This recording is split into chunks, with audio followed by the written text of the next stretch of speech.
प्रभु का धन्यवाद करते हैं आज के सुंदर समय के लिए, और हमारी आशा है कि आप इन दिनों में आशीष पा रहे हैं बाइबल अध्ययन से। Let us start today's Bible study as we pray. Let's pray. स्वर्गीय पिता, आपका धन्यवाद देते हैं आज के सुंदर समय के लिए जो आपने दिया प्रभु, और हम चाहते हैं कि आप अपने आत्मा के द्वारा प्रभु हमारे जीवन का अभिषेक करें ताकि हम आपके वचन के गहरे अर्थों को समझें और आप में बढ़ सकें। हमारे प्रत्येक कलीसिया के मेंबर पर और श्रोताओं पर आपकी आशीष हो। हमारे उद्धारकर्ता प्रभु यीशु मसीह के पवित्र नाम से मांगते हैं, आमीन। प्रिय भाई और बहनों, हम प्रभु का धन्यवाद देते हैं आज के सुंदर समय के लिए।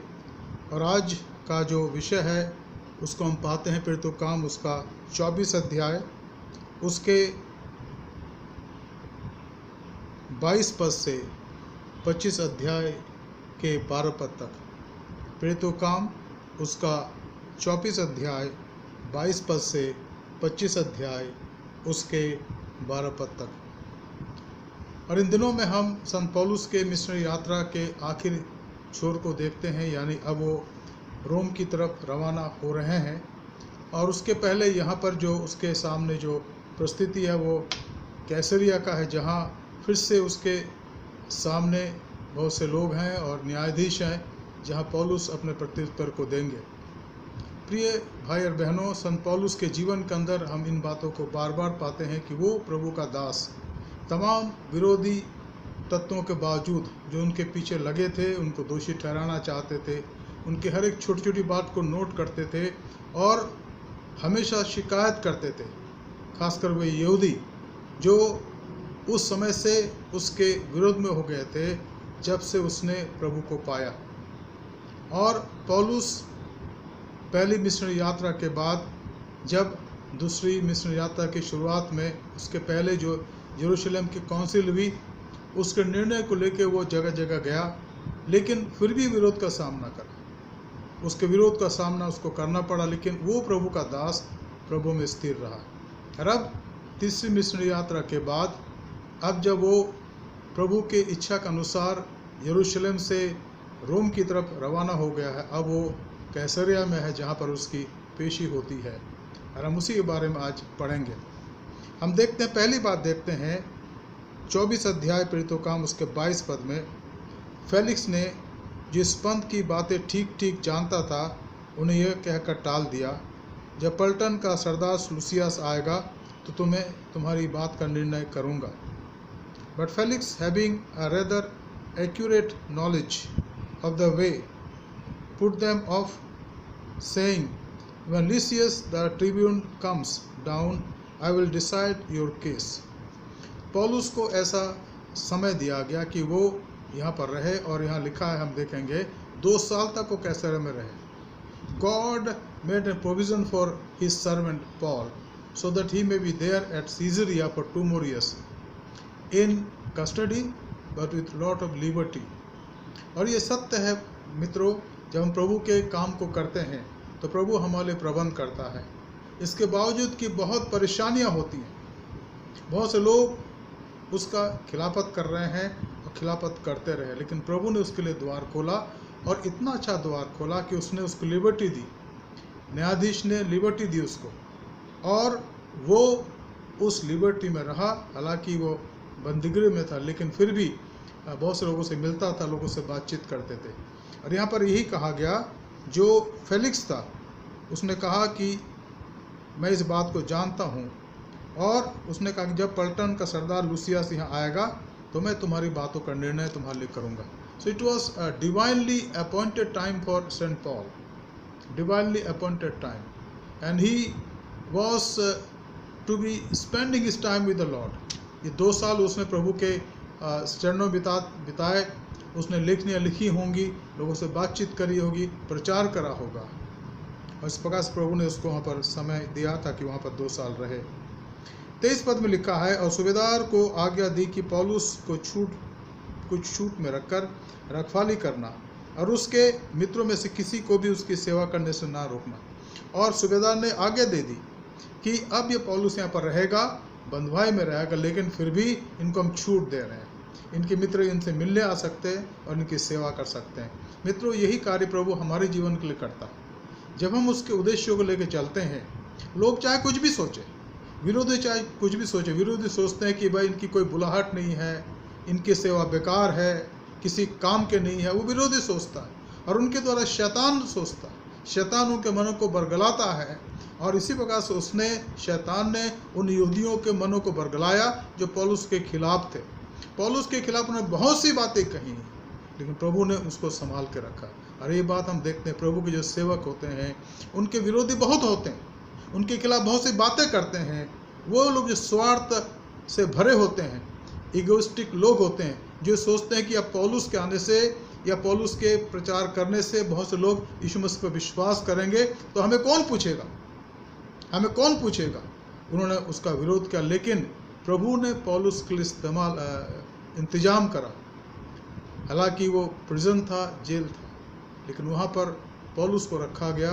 और हम आगे देखेंगे कि वहाँ 2 साल तक रहे, वो 2 साल तक रहे। उन्होंने सोचा नहीं था, पौलुस ने भी नहीं सोचा था, सोचता कि जल्दी जल्दी मैं रोम पहुंचूंगा ताकि प्रचार कर सकूं। लेकिन प्रभु ने उसके जीवन को देखा, उसकी अवस्था को देखा कि वो थोड़ा कमज़ोर हो गया है शारीरिक रूप से, लेकिन प्रभु उसके साथ साथ था। दूसरी बात को हम यहाँ पर अब देखते हैं 24 पद में, 24 अध्याय 24 पद। कुछ दिनों के बाद फेलिक्स अपनी पत्नी द्रुसिल्ला को, जो यहूदिनी थी, साथ लेकर आया और पौलुस को बुलाकर उस विश्वास के विषय में जो यीशु मसीह पर था उससे सुना। अब यहाँ पर लिखा है कि फेलिक्स अपनी पत्नी द्रुसिल्ला के साथ आया वहाँ पर कुछ दिनों के बाद, और उसने अपने दरबार में अपने न्याय आसन के सामने पौलुस को बुलाने की आज्ञा दी। अब पौलुस वहाँ बुलाया गया। And we read here, after some days Felix came with his wife Drusilla, who was a Jew, and he sent Paul and heard him speak about faith in Christ Jesus. अब ये प्रभु यीशु मसीह के बारे में सुनना चाहते थे कि उसको बताया जाए कि प्रभु यीशु मसीह कौन है, और वो सुनना चाहते थे आदर के साथ। अब पौलुस ने जब उनके सामने लिखा है 25 पद में, जब वो धर्म और नियम, संयम और आने वाले न्याय की चर्चा कर रहा था, तो फेलिक्स ने भयभीत होकर उससे कहा, अभी तो जा, अवसर पाकर मैं तुझे फिर बुलाऊंगा। अब यहाँ पौलुस के वचन से ये जो न्यायाधीश था, ये जो हाकिम था, वो डर गया। क्यों? पौलुस ने किस बात की चर्चा करी? यहाँ लिखा है उसने धार्मिकता की बात करी, धार्मिकता की बात करी। धार्मिकता का अर्थ होता है परमेश्वर के साथ हमारी संगति। लोग चाहे ना समझे, लोग चाहे वो जो उसके विरोधी थे वो सोचते होंगे पौलुस बहुत बड़ा राजनीतिज्ञ, he is a politician, he is a cunning person, वो धोखा देने वाला है। उनके विरोधी ने सोचा और उसका विरोध कर रहे थे, वो उनकी सोच थी। पौलुस के अंदर ऐसा कुछ नहीं था। पौलुस तो प्रभु का सच्चा विश्वासी था, दृढ़ विश्वासी था, लेकिन जो उसके विरोधी थे उन्होंने सोचा कि ये कनिंग भी है और ये एक राजनीतिज्ञ है, वो अपना खेल खेल रहा है। लेकिन पौलुस खेल नहीं खेल रहा था, पौलुस सेवा कर रहा था। और यहाँ पर हम इस बात को देखते हैं कि जो न्यायाधीश था, हाकिम था, फेलिक्स, वो खुद डर गया। He was frightened. Felix was alarmed and said, go away for the present. When I get an opportunity, I will summon you. उसने उसको टालना चाहा, क्योंकि जो पौलुस बातें कर रहा था ना, उससे उसका मन छिद रहा था। He was pricked in his heart when Paul spoke. And I know when we speak the word of God, there are people whose hearts are pricked because they act against the will of God. They complain all the time. Today morning I was listening to one very powerful speaker from Chennai, and he was speaking about the greatest sin of the Christians today, and he said that is complaining, negativity. He said people are always negative, they perceive others as negative and they criticize them. And then he said also about Moses. He said Moses was called, and God called him, not people, but God called him the humblest person in the world because he never complained.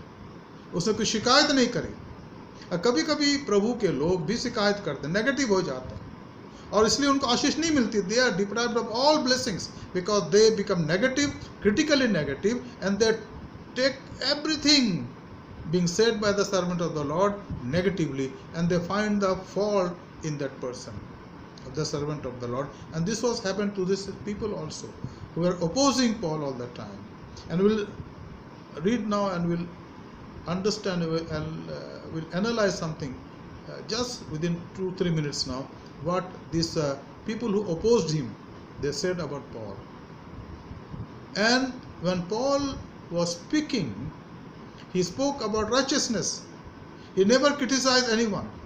उसने किसी की नुक्ताचीनी नहीं करी, न किसी के विरोध में उसने बात कही. अब प्रभु का सच्चा भक्त यही कहता है, सुनता सब कुछ है, सबके बारे में सुनता, उसको पता भी कौन ऐसे कर रहे हैं, लेकिन वो कभी किसी को क्रिटिसाइज नहीं करता. वो जानता है परमेश्वर ने कहा, गॉड हैज सेड डोंट जज, that is my job, I will जज. जब वो न्याय करना शुरू करेगा तो ये लोग जो न्याय पसंद लोग नहीं है, जो क्रिटिसाइज करते हैं, नेगेटिव बात बोलते हैं, वो अपने आप खत्म हो जाएंगे. लिखा है कि अधर्मी भूसी के समान उड़ाए जाएंगे. वो कहीं नहीं मिलेंगे, कहीं नहीं मिलेंगे, क्योंकि वो प्रभु के बातों को और उनके बातों को बोलने वाले के जीवन के नेगेटिविटी को देखते हैं और सोचते कि हम बहुत अच्छी सेवा कर रहे हैं. और यहाँ पौलुस के साथ ऐसा हुआ. जब फेलिक्स ने प्रभु की बात सुनी पौलुस से, तो लिखा डर गया. पौलुस उससे धर्म की बात करते थे, संयम की बात करते थे और आने वाले न्याय की चर्चा करते थे. These three things frightened this ruler or this judge Felix. What he said? He said about righteousness, self-control and coming judgment. इनके जीवन के अंदर इनकी कमी थी. अब पौलुस को पवित्र आत्मा ने बोल दिया था बोल. जब उनके बारे में पौलुस ने चर्चा करना शुरू करी तो डर गए. They became frightened and even the जज फेलिक्स वाज फ्राइटेंड. वो डर गया. उसने कहा कि अरे क्या बोल रहे हैं. तब उसने जाना कि ये सब कुछ बातें जो पौलुस बोल रहा है वचन से बोल रहा है. पौलुस कहता है कि हम प्रभु के साथ चलने की आवश्यकता है, हमें अपने आप को संयमित बनाने की आवश्यकता है, हमें अपने जीवन को प्रभु के द्वितीय आगमन और न्याय के लिए तैयार करने की आवश्यकता है. तो यहाँ पर जो विशेष बात आकर खड़ी होती है कि जब वो लोग इस बात को जानते हैं कि जो कभी कभी विरोध में खड़े हो जाते हैं, वो भूल जाते हैं कि परमेश्वर, ये समय तो निकल जाएगा, ये वक्त निकल जाएगा, 5 साल 10 साल 15 साल 20 साल 25 साल 30 साल 40 साल 50 साल, लेकिन तब न्याय का आगमन होगा. क्या उस समय ये खड़े हो सकते हैं? तब भी ये क्रिटिसाइज करते रहेंगे? It's not possible. प्रभु यीशु मसीह ने खुद पौलुस से कहा था, पौलुस शाऊल तेरे लिए पैने पे लात मारना कठिन है, तू नहीं कर सकता. पौलुस बदल गया. कि आज जब हम उसके वचन को सुनते हैं, हम बदलें अपने हृदय को. क्या अपने मन को बदलना चाहते हैं? ये सवाल यहाँ पर है. यहाँ लिखा है 26 पद में, उसे पौलुस से कुछ रुपया मिलने की आशा थी, इसलिए और भी बुला बुला कर उसे बातें क्या करता था. अब ये व्यक्ति जो फेलिक्स था चाहता था कुछ मिले, लेकिन ऐसा पौलुस ने नहीं करा, क्योंकि उसके पास नहीं था देने के लिए. इन कामों के लिए नहीं था अपने लिए, मित्रों के लिए, लेकिन इन कामों के लिए पैसा नहीं था. तीसरी बात को हम पढ़ते हैं यहाँ पर 27 पद में लिखा, परंतु जब 2 वर्ष बीत गए तो पुर्कियुस फेस्तुस फेलिक्स की जगह पर आया और फेलिक्स यहूदियों को खुश करने की इच्छा से पौलुस को बंदी छोड़ गया. अब यहाँ लिखा है, तीसरी बात हम देखते हैं कि जब ये फेलिक्स चला गया तो उसने फेस्तुस उसके जगह पर आया, क्योंकि फेलिक्स ने पौलुस को कैसरिया के बंधन में छोड़ दिया और उसने उसका कोई निर्णय नहीं लिया. वो खुद डरता था परमेश्वर के वचन से. लेकिन अब जब उसका उत्तराधिकारी आता है तो हम इस बात को देखते हैं. और पौलुस इन दिनों में वहाँ पर रहा और उसके मित्र उसकी सेवा करते थे. उसके द्वारा प्रभु की महिमा होती थी और ये उसके मित्र थे, उसकी सेवा करते थे. मित्रों, जब आप और हम प्रभु की सेवा करते हैं तो प्रभु हमारे प्रबंध करता है, हमारी आवश्यकताओं की पूर्ति करता है और ये उसका महान कार्य है. हम अब चौथी बात को देखते हैं जो 25 अध्याय के पहले पद में लिखा है.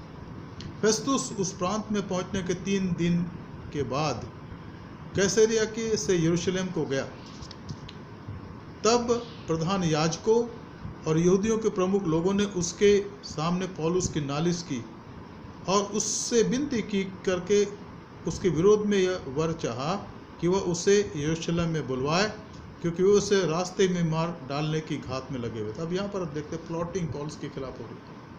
और कौन कर रहे हैं? परमेश्वर के लोग। वो जो महाजक के वर्ग के थे, उसके साथ के मित्र थे, यहूदी लोग थे, वो पौलुस को खत्म करना चाहते थे। And we read here, now 3 days after Festus had arrived in the province, he went up to Jerusalem from Caesarea. And the chief priest and the principal men of the Jews laid out their case against Paul. And they urged him, asking as a favor against Paul that he summons him to Jerusalem, because they were plotting an ambush to kill him on the way. Because they were planning, not plotting, planning an ambush to kill him on the way. पौलुस को मारना चाहते थे कि रास्ते पर उसको मार दे, वो उसको समाप्त कर दे, और वो अपनी योजना बना रहे थे पौलुस के खिलाफ। और इसलिए उन्होंने कहा फेस्तुस से कि पौलुस को कैसरिया से यरूशलेम ले चलो। जब लोग प्रभु के लोगों के खिलाफ योजना बनाते हैं तो वो इसको किसी न किसी प्रकार से पूरी करना चाहते हैं, चाहे वो कुछ भी करके हो। लेकिन यहाँ परमेश्वर की आत्मा ने पौलुस को सावधान कर दिया, और साथ ही साथ जो फेस्तुस था वो सावधान हो। उसने कहा नहीं, ऐसा नहीं होगा, तुम्हें वहाँ चलना पड़ेगा कैसरिया में, जहाँ उसकी पेशी होगी। परमेश्वर की योजना अपने लोगों के लिए, अपने विश्वासियों के लिए एक के बाद पूरी होते रहती। चाहे उनके खिलाफ कितना भी कुछ हो जाए, उनके खिलाफ लोग योजना बनाए, उनको नीचे गिराना चाहे, उनको समाप्त करना चाहे, ये हो नहीं सकता, क्योंकि वो प्रभु के प्रति विश्वास योग्य। आरोप लगाए जाते हैं, पौलुस के खिलाफ आरोप लगाए गए, और आगे आप देखेंगे क्या क्या आरोप और पौलुस के खिलाफ लगाए गए। लेकिन परमेश्वर जानता था अपने दास को। When your works are pleasing to God, God knows your ways and He will not let you down. जब परमेश्वर के सामने आपके कार्य स्वीकार योग्य होते हैं, परमेश्वर आपके जीवन को जानता है, और चाहे परिस्थिति कितना भी कठिन हो जाए, आपको टलने नहीं देगा, आपके साथ रहेगा। और इस बात को आपको मुझे जानने की आवश्यकता है मित्रों। We need to understand this. It's very important. No matter what people say, doesn't matter. People will say always, we cannot stop people by saying, from saying. But of course they have to be responsible for whatever they say or do anything against. One day will come. They have to be responsible. Now they may not realize. ये यहूदी अगुवे इस बात को realise नहीं कर सकते थे कि हमें एक दिन इसका न्याय, इसका हिसाब देना पड़ेगा परमेश्वर के सामने। आप जानते हैं कि जितनों ने कंप्लेन करी यरूशलेम मिस्र से निकलने के बाद, एक एक करके सब खत्म होता गया, और 38 से 40 साल के बाद केवल 2 जन पहुंचे जो वहाँ से निकले थे, और वो कौन थे? यीशु और कालेब। बाकी सारे लोग, करीब 25 लाख लोग रास्ते में समाप्त हो गए। ये आपके मेरे लिए एक बहुत बड़ी चुनौती है, एक शिक्षा है कि हम कभी भी परमेश्वर के सेवकों के खिलाफ ना जाएं, उनके जीवन के लिए प्रार्थना करें। जब हम उनके लिए प्रार्थना नहीं करते हैं तो उनको क्रिटिसाइज करते हैं। इट्स वेरी ऑब्वियस, ये बहुत सत्य बात है कि जब हम प्रभु के सेवकों के लिए प्रार्थना नहीं करते हैं तो उनको क्रिटिसाइज करते हैं, उनको नीचे गिराना चाहते हैं, उनके खिलाफ शिकायतें करते हैं। छोटी छोटी बात जो उनके जीवन की है, हम नहीं देखते कि हमारे जीवन की बातें हो सकती हैं, हम उनके लिए कहते हैं, चाहे कोई भी क्यों ना। जिस प्रकार से यहूदी अगुओं ने कार्य लिखा है, महायाजक के लोग, उसके वर्ग के लोग पौलुस के खिलाफ बातें कर रहे थे। सावधानी की आवश्यकता मित्रों, सावधानी की आवश्यकता। और ये कौन से लोग थे जो पौलुस के खिलाफत कर रहे थे? ऐसे वर्ग के लोगों के लिए प्रभु यीशु मसीह ने बहुत अच्छी बातें कही। इसको देख लीजिएगा, मैं चाहूँगा इसको पढ़ें और आप समझ जाएंगे कि जो क्रिटिसाइज करते थे उनका जीवन कैसा था। वो कैसे लोग थे। प्रभु यीशु मसीह ने कहा मत्ती उसके 25 अध्याय के अंदर, 23 अध्याय के अंदर, मैं चाहूँगा पढ़ें उसको और आप देखेंगे प्रभु यीशु मसीह ने क्या कहा उनके लिए। बार बार उसने करीब 7-8 बार कहा। क्या कहा उसने उनके लिए जो क्रिटिसाइज करने वाले थे, जिन्होंने यीशु मसीह को क्रिटिसाइज करा, यीशु मसीह के खिलाफ बातें करी। यहाँ लिखा है मत्ती उसका 23 अध्याय और उसके 13 पद हम पढ़ते हैं। हे कपटी शास्त्रियों और हे फरीसियों, तुम पर हाय, तो मनुष्यों को के लिए स्वर्ग के द्वार का बंद करते हो, न तो स्वयं उसमें प्रवेश करते हो और न उसमें प्रवेश करने वालों को प्रवेश करने देते हो। तुम पर हाय। Woe unto you, scribes and Pharisees, hypocrites, for you shut the kingdoms of heavens in the people's face. For you neither enter yourself nor allow those who would enter to it in it. तुम उसमें खुद प्रवेश नहीं करना चाहता, दूसरों को भी नहीं करने देते हो। हाय तुम पर। Woe unto you, and who is saying? The King of Kings, the Lord of Lords, Lord Jesus Christ. फिर हम देखते हैं यहाँ पर 16 पद में देखिए, हे अंधे अगुओ, तुम पर हाय, जो कहते हो कि कोई मंदिर की शपथ खाए तो कुछ नहीं, परंतु यदि कोई मंदिर के सोने की सौगंध खाए तो उससे बंध जाएगा। What he says here, 16 verse of 23rd chapter of Matthew. Woe to you, blind guides, who say, if anyone swears by the temple, it is nothing. But if anyone swears by the gold of the temple, he is bound by his oath. Woe unto you. फिर यीशु मसीह ने कहा इनके बारे में, ऐसे लोगों के लिए जो अपने आप को धर्मी समझते थे और हमेशा नेगेटिव बात करके प्रभु यीशु मसीह के खिलाफ होते थे। प्रभु यीशु मसीह ने क्या कहा उनके लिए, देखिए यहाँ पर क्या लिखा है। 23 पद, 23rd verse of 23rd chapter. हे कपटी शास्त्रियों और फरीसियों, तुम पर हाय, तुम पुदीने और सौंफ और जीरे का 10वांश देते हो, परंतु तुमने व्यवस्था की गंभीर बातों को अर्थात न्याय और दया और विश्वास को छोड़ दिया है। चाहिए था कि इन्हें भी करते और उन्हें भी ना छोड़ते। हे अंधे अगुओं, तुम मच्छर को छान लेते हो परंतु ऊंट को निगल जाते हो। Self righteous people who criticize God's people, who criticize Jesus Christ. The Lord said, Woe to you, scribes and Pharisees, hypocrites, for you tithe mint and dill and cinnamon and have neglected the weightier matters of the law, justice and mercy and faithfulness. These are ought to have done without neglecting the others. You blind guides, straining out a net and swallowing a camel. जो criticise करने वाले उनका रूप यही है, मच्छर को छानते हैं। पास्ट जो प्रभु के सेवक हैं, जो प्रभु की सेवा करते हैं, उनके जीवन में छोटी बात को देखकर वो कहते हैं गलत है, और वो मोटी, यहाँ लिखा ऊंट को निगल जाते हैं। जब उनकी बात हो तो वो ध्यान नहीं देते, क्योंकि वो ऐसा ही करते हैं, इमेच्योर पीपल। और उस समय यहूदी लोग ऐसे ही कर रहे थे, यहूदी अगुवे यही कर रहे थे, जिन्होंने यीशु मसीह के खिलाफ बात करी और जिन्होंने पौलुस के खिलाफ बात करी। यीशु मसीह कहता है तुम पर हाय। फिर हम देखते हैं 25 पद में लिखा है, हे कपटी शास्त्री और फरीसियों, तुम पर हाय, तुम कटोरे और थाली को ऊपर से तो मानते हो परंतु भीतर अंधेर और असंयम से भरे हुए। हे अंधे फरीसी, पहले कटोरे और थाली को भीतर से मांझ की बाहर भी अस्वच्छ हो जाए। Woe to you, scribes and Pharisees, hypocrites, for you clean the outside of the cup and the plate, but inside they are full of greed and self-indulgence. You blind Pharisees, first clean the inside of the cup and the plates, that the outside also may be clean. और यहाँ पर और बहुत सी बातें हैं जहाँ पर वो कहता है हाय तुम पर। किनके लिए? जो क्रिटिसाइज करते थे यीशु मसीह के वचनों का। और प्रभु के लिए वो कहते थे कि इसने इस व्यक्ति को सब्त के दिन क्यों ठीक करा, सब्त के दिन क्यों उसने ठीक करा, झोले के मारे को। ऑलवेज क्रिटिसाइज, कभी वो अप्रिशिएट नहीं करा यीशु मसीह का। और यहाँ हम देखते हैं ये जो फरीसी लोग हैं, ये जो शास्त्री लोग हैं, ये पौलुस के खिलाफ बातें कर रहे हैं, पौलुस के खिलाफ बातें कर रहे हैं। यहाँ लिखा है, तब प्रधान याजकों और यहूदियों के प्रमुख लोगों ने उसके सामने पौलुस की नालिश की। They complain against Paul to the जज। और उस कंप्लेन के अंदर कोई बात नहीं थी।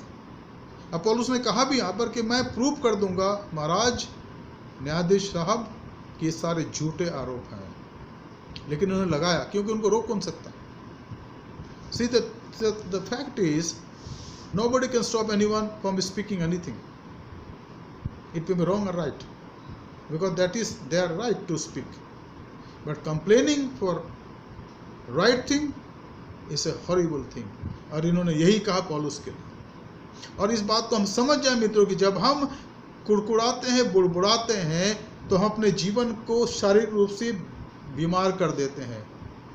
All type of sickness come into our lives. Cancer and what not, anything, depression, and we are deprived of all blessings also.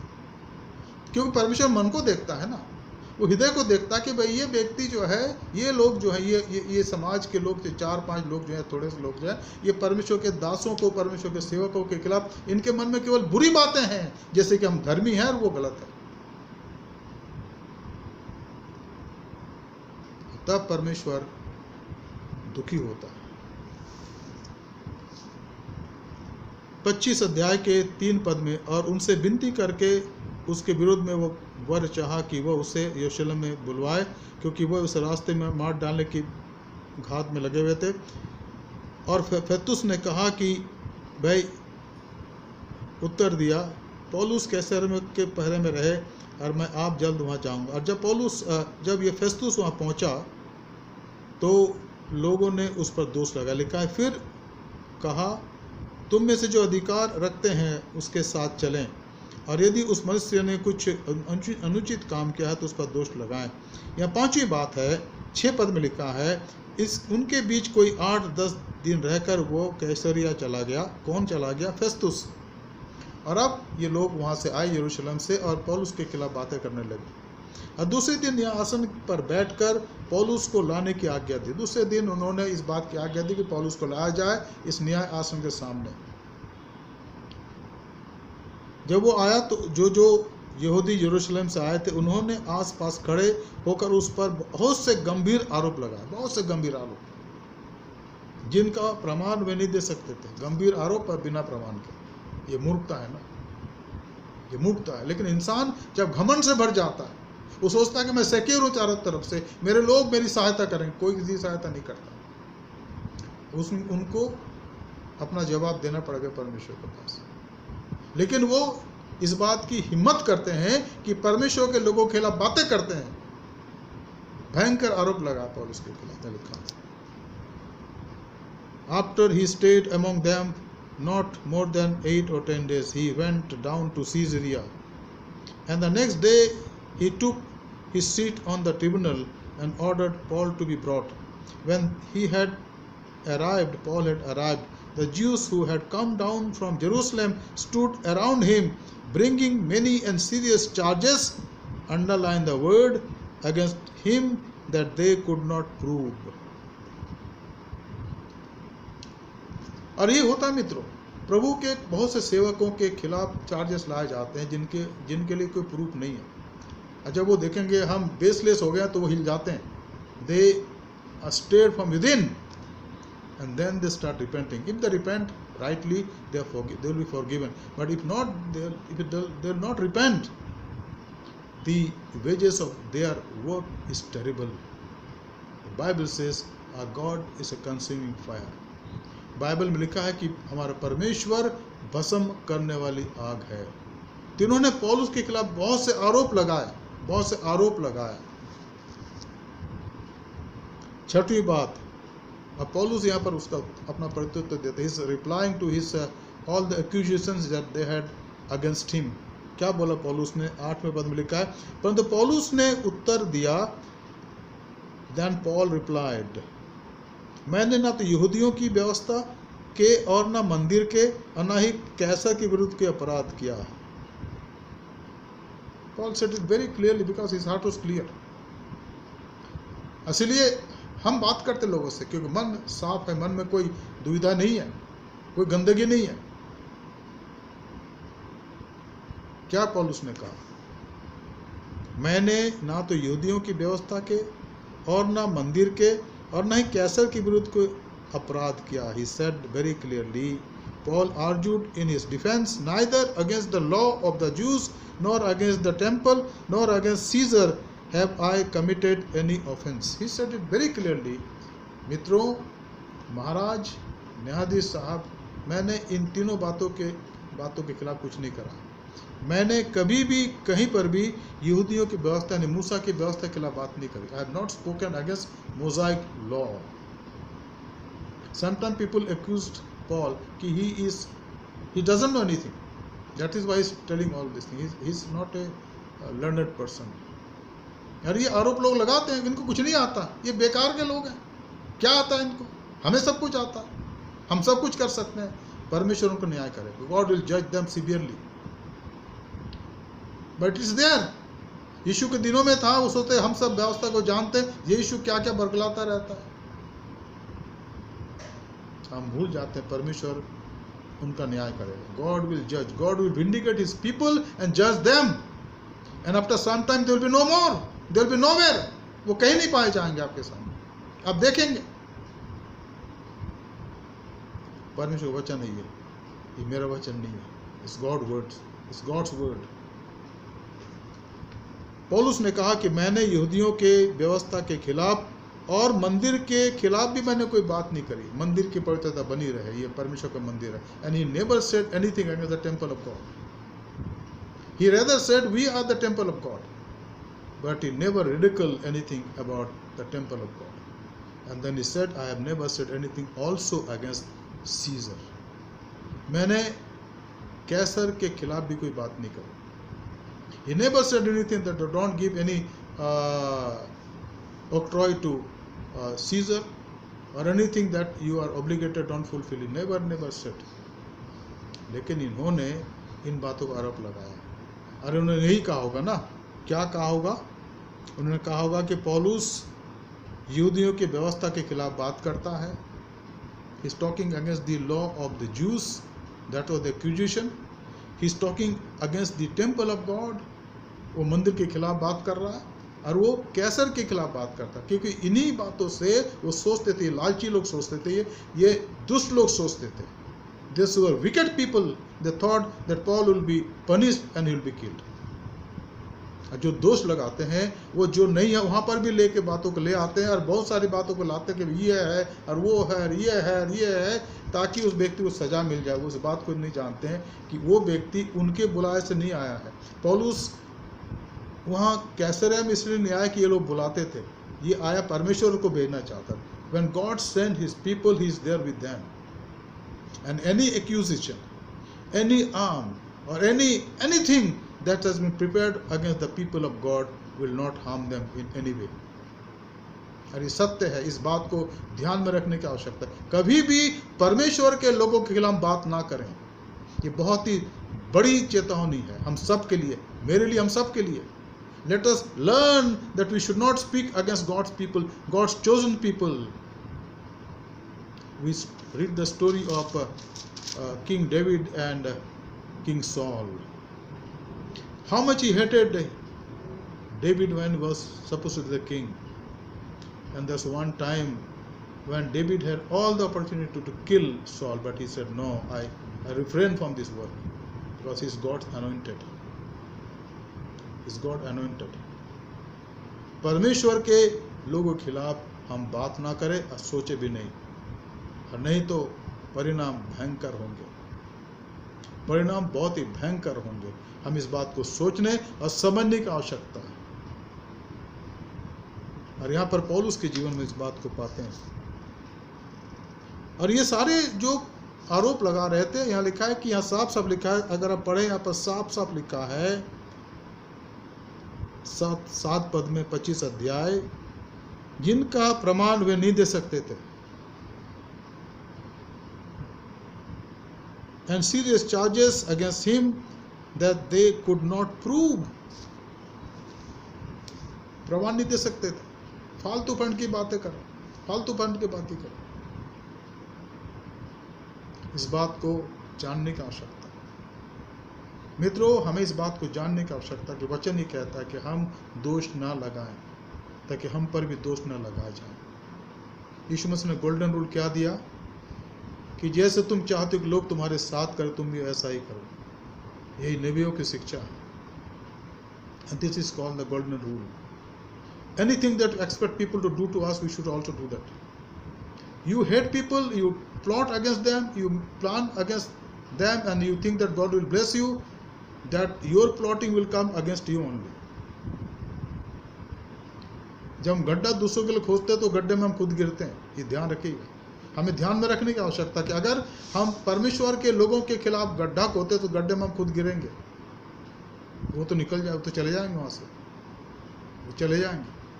प्रभु उनको हटा देगा वहाँ से संभालेगा, प्रभु उनको संभाल लेगा। लेकिन हम जिन्होंने ऐसा करा है, प्लॉटिंग करी है, हम नहीं बचाए जा सकते, क्योंकि परमेश्वर के खिलाफ खड़ा होना भयंकर बात है। पौलुस के खिलाफ यहाँ पर इन्होंने आरोप लगाया जिसको वो प्रमाणित नहीं कर सकते थे। छठवीं बात, 8 पद, परंतु पौलुस ने उत्तर दिया, मैंने तो यहूदियों की व्यवस्था के और न मंदिर के और न किसी कैसर के विरुद्ध में आरोप लगाया। तब फेस्तुस ने यहूदियों को खुश करने की इच्छा से पौलुस से कहा, क्या तू चाहता है कि यरूशलेम को जाए और वहाँ मेरे सामने तेरा मुकदमा तय किया जाए? अब ये फेस्तुस जो है वो चाहता था, और पौलुस से उसने कहा कि भाई क्या तू चाहता है कि हम सब वहाँ चले यरूशलेम में, तू वहाँ पर अपना पक्ष रखे? पौलुस ने क्या कहा? और ये 7वीं बात है, आखिरी बात, 10 पद, पौलुस ने उत्तर दिया, मैं कैसर के न्याय आसन के सामने खड़ा हूँ, मेरे मुकदमे का यही फैसला होना चाहिए। जैसा तू अच्छी तरह जानता है, यहूदियों का मैंने कुछ अपराध नहीं किया। I have not done any wrong for the juice, therefore I want that my case should be decided here only. पौलुस कहता क्योंकि वो खुद ही एक रोमी नागरिक था। यदि मैं, पौलुस आगे कहते, यदि मैं अपराधी हूँ और मार डाले जाने के योग्य कोई काम मैंने किया है तो मरने से नहीं मुकरता। He said it very clearly, if I have done anything for which I need to be killed, I don't care for that. I should be killed. मुझे सजा दी जाए, लेकिन अगर मैंने ऐसा कोई काम नहीं करा और तुम फालतू मुझ पर बेमतलब के मुझ पर एक्यूजेशन कर मेरे पर दोष लगा रहे हो, तो ध्यान रखना। This sentence of Paul was a warning for many people also at that time, even now also. अतः उसने कहा, परंतु जिन बातों का ये मुझ पर दोष लगाते हैं, यदि उनमें से कोई भी बात सच न निकल ठहरे तो कोई मुझे उनके हाथ से नहीं सौंप सकता। मैं कैसर की दुहाई देता। Then he said, अगर उन सारी बातों का जिनका वो दोष मुझ पर लगा रहा है, अगर उनको प्रमाणित ना कर सके तो कोई मुझे सजा दे नहीं सकता। तब उसने कहा, मैं कैसर की दुहाई देता हूँ। he said very clearly here, verse 11 last part, I appeal to Caesar, because that is the will of the Lord that he should go to Rome, रोम को जाए। और यहाँ पौलुस ने कह दिया कि तुम जो मेरा मुकदमा कर रहे हो तुम अधूरे हो, क्योंकि मैं यहाँ पर कैसर के न्याय आसन के सामने खड़ा हूँ और मैं अब कैसर का अपील करता हूँ। मैं जाकर वहाँ पर अपने बयान को दूंगा, अपनी गवाही को दूंगा, क्योंकि यही परमेश्वर की इच्छा मेरे जीवन के लिए। अब 12 पद में लिखा है, तब फेस्तुस ने मंत्रियों की सभा के साथ बातें करके उत्तर दिया, तूने कैसर की दुहाई दी है तो कैसर के पास जाएगा। And then the judge said, to Caesar you have appealed, to Caesar you shall go. And that's it. That was the will of the Lord, that he should go to Caesar. मित्रों, 3-4 बातें हमने देखी। पहली बात, परमेश्वर ने पौलुस के लिए योजना बनाई। God had made a plan for Paul to give him some rest for 2 years in Caesarea. दूसरी बात, उसके खिलाफ यहूदी अगुओं ने बहुत से आरोप लगाए। परमेश्वर ने ये होने दिया, लेकिन उसने अपने दास को नहीं छोड़ा, क्योंकि जानता था कि मेरा दास धर्मी है, मेरा विश्वास योग्य है। और तीसरी बात, पौलुस ने अंत में ये कहा कि जो जो आरोप लगा रहे हैं इसको प्रूफ नहीं कर सकते हैं, और सत्य के खिलाफ जो आरोप लगते हैं वो प्रूफ नहीं हो सकते हैं। क्यों? क्योंकि सत्य सत्य है, झूठ झूठ है। और आखिरी बात, पौलुस ने दुहाई दी कैसर की, और तब न्यायाधीश ने कहा कि अब तू रोम में जाएगा, कैसर के पास जाएगा। परमेश्वर एक एक कदम पौलुस को आगे बढ़ा रहा था, और वो आप और मेरे लिए भी करता है। जरूरत है कि हम उस पर विश्वास करें और उसके विश्वास में बढ़ते चले जाएं। प्रभु आपको आशीष दे, आपकी सहायता करे। आइए हम प्रार्थना करें। धन्यवाद, स्तुति और महिमा क्योंकि पिता परमेश्वर, आज के इस बाइबल अध्ययन के लिए हम आपका धन्यवाद करते हैं। चाहते प्रभु कि हम आपके वचन के गहराइयों को जाने प्रभु, और आप में आगे बढ़ सकें। जो सेवा प्रभु आपने में दी है उसको हम अच्छे से करें प्रभु जी, और आपका डर, आपका भय हमारे मन के अंदर पाया जाए। हमारे तमाम भाई बहन प्रभु जो इस कलीसिया के सदस्य हैं प्रभु, उन पर आपके आशीष हो, ताकि हम प्रभु आप में बढ़ते चले जाएं और हमारा जीवन आपको पसंद आए, हमारी सेवकाएं आपको पसंद आए। हमारे धन्यवाद को स्वीकार करें। हमारे उद्धारकर्ता प्रभु यीशु मसीह के पवित्र नाम से मांगते हैं, आमीन। प्रिय भाई और बहनों, कुछ सूचनाएं हैं जिनको मैं चाहता हूं कि आप याद रखें। हमारी बाइबल स्टडी हर रोज़ होती है शाम को 7:30 बजे से, और मैं चाहूँगा कि हम इन पर ध्यान दें और अपना समय निकालें, कम से कम पौन घंटे का, ताकि हम इसमें भाग ले सकें। तो कल हम मिलेंगे ठीक 7:30 बजे आज के इस बाइबल अध्ययन के लिए, जो आज हमने करा। इसके आगे हम देखेंगे। हम प्रार्थना करें उनके लिए जो बीमार हैं, दुखी हैं, परेशान हैं, कि प्रभु उनको चंगाई दें और अपनी शांति दें, और हम उसके डर और भय में रहें। हमारे जीवन से उसकी महिमा हो, हमेशा प्रयत्न करें, ऐसा सोचते रहें। हमारे जीवन के अंदर कोई ऐसी बात ना पाई जाए जिससे प्रभु की महिमा ना हो। हमारा हृदय, हमारा मन, हमारी सेवकाई प्रभु को ग्रहण योग्य हो सके।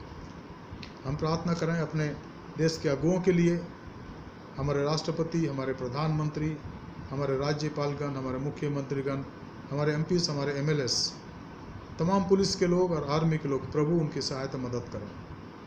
हम प्रार्थना करें हमारे कलीसिया के अगुओं के लिए, हमारे बिशप्स के लिए, हमारे बिशप सुबोसी मंडल साहिब के लिए, मैडम सुदीप्ता मंडल के लिए, हमारे तमाम डीएसएस के लिए, पासबानों के लिए, हमारी लेटी के लिए, हमारे डब्ल्यूसीएस की बहनों के लिए, हमारे जवानों के लिए, हमारे मैथिस यंग एडल्ट फेलोशिप के लिए, हमारे संडे स्कूल के बच्चों के लिए, कि प्रभु उनकी रक्षा करें।